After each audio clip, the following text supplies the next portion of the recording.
Here's what you'll need to make a delicious salted caramel egg custard.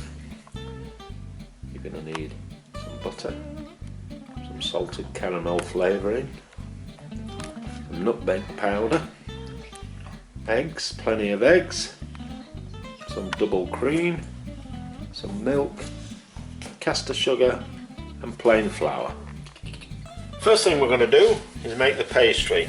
So into a bowl with your butter and your flour and a bit of salt, and then you're going to get your hands sticky by squelching these all together until they resemble breadcrumbs.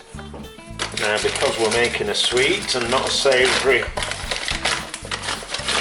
type thing, we're going to go in with a couple of tablespoons of caster sugar, just to add to the sweetness, and also into there with 1 egg, and get that thoroughly mixed in. Once the egg's mixed in, time to get your pastry, and we're going to form it into a ball. If your pastry appears a touch dry like this does, just add a drop of water to it and that'll bring it together. Once it's come together, something like that, we're going to cover that in cling film and put it in the fridge for half an hour just to firm up. Once your pastry's had its time in the fridge, I'm going to get that out and give you a surface of dusting, because we're going to be rolling it out. So we're just going to get it rolled out nice and flat. Once you've rolled out your pastry, then you're going to put it into your dish that you're going to cook it in.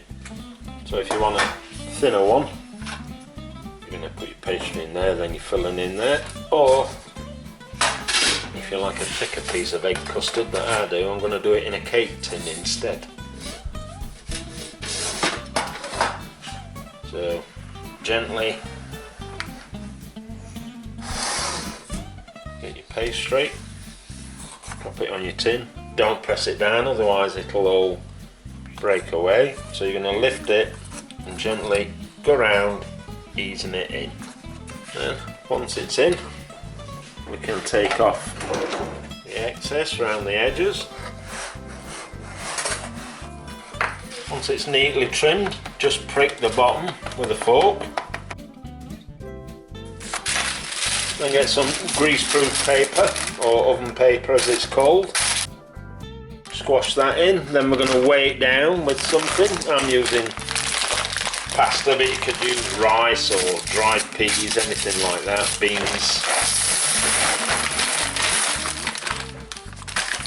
And then we're going to do what's called blind bake it. So it's going in the oven at 180 degrees Celsius for around 15 minutes. When it's had some time in the oven, time to take it out. And then we're just going to pop that back in for another 10 minutes. Put the cream and milk into a pan, and we're just going to gently heat it until it's got some nice bubbles around the edges. We don't want it boiling hot, but just nice and warm. Into a bowl, we're going with 3 eggs and 3 egg yolks. Then into there with the salted caramel flavouring and your sugar, and then give them a good mix round. And into there, bit by bit, with your cream and milk.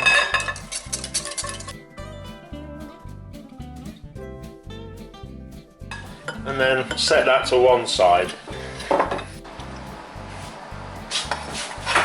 And it's had another 10 minutes in the oven. Time to take it out, and then we're going to get the filling in. Onto there, going with your nutmeg powder. And then turn your oven down to 160 degrees Celsius. I'm going to pop that back in the oven for around 20-25 minutes until it's just got a nice wobble in the middle. When it's done in the oven and it's got a nice wobble on, time to take it out and let it cool down a bit. Once it's cooled down a little bit, I'm going to pop it onto a tin. And then, unless you're a pastry lover, I like to take off the excess pastry. That makes it look a bit messier because you've cut it off, but it tastes delicious.